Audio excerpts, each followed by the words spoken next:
January was a sleepy month in terms of game releases. February looks like it's going to be massive, provided there aren't any delays. And March, phew, there is not going to be enough time. Anyway, this month wasn't completely barren. I got 3 review codes for some smaller indie games that came out in January. Are they worth a look? Let's begin with Breakneck City. It's been a long time since there's been a good old school brawler. I had hoped Breakneck City would have been it. Unfortunately, it isn't. For starters, I do love the PS1 era graphics. The characters look a bit stumpy, but otherwise the aesthetic looks nice.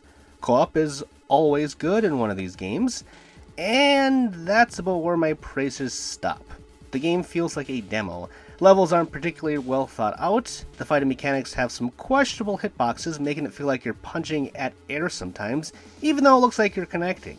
I do like the dash mechanic to get away from enemies, but it looks weird as if it was added in as a cheat code, but never turned off in the final product. It's a very linear, old school brawler. If you like that sort of thing, then maybe you will find Breakneck City entertaining in some regard. I prefer games that try and push the genre forward while paying homage to classics. Scott Pilgrim will always be the golden example for me.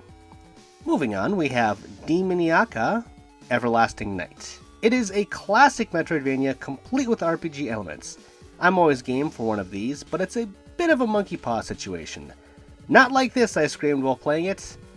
Okay, the game is not scream-worthy bad like that, but it is very oddly put together. It feels like a fan game that has taken assets from other franchises, mashed them up into a Metroidvania, and quickly spliced together some original content too. Your character looks like she came from the King of Fighters, a female alt of Iori, if you're familiar with him. Which is totally fine. Tons of characters look like others. Inspiration is great, if that's the case here. However, it's not just the looks. She has standard fighting inputs too. 2 kicks and 2 punches mapped to the face buttons. This can create some cool combos as you unlock them in the game, which gives you a more robust combat system. However, the jump button is mapped to the Switch's right trigger, which makes getting around awkward. It can't be changed either. I would have preferred a more simple combat system if it meant tighter platforming controls. I will give the game praise for its co-op though, as limited as it is. Metroidvanias rarely have them. So, overall, the combat system is a cool idea. I like the Metroidvania splice on everything, but Demoniaca is just, kind of messy. Finally, The Company Man is a linear action platformer that will take you through the reimagined corporate structure only nightmares are made out of. You begin as an ordinary salaryman, but are then sold up by a friend, thus demoting you to the very low levels of the company. Armed with your trusted keyboard, which looks like a sword, you'll hack and slash your way through enemies and challenging platform puzzles.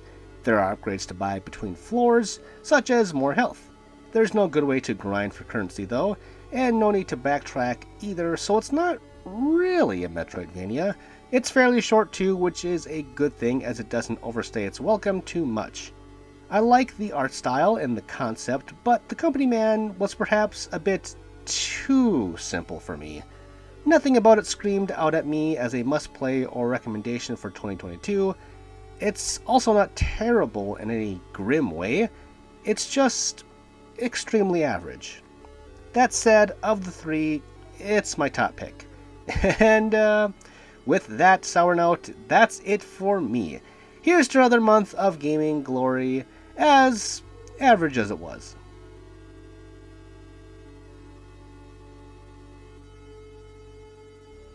Did you like that video? If you did, please like, subscribe, and spread the good word of ReActionExaminer. If you want to read more of my stuff, you can find a plethora of my articles over at TheGamer and Game Rant. All of those links and more are in the show notes below. Thanks for watching!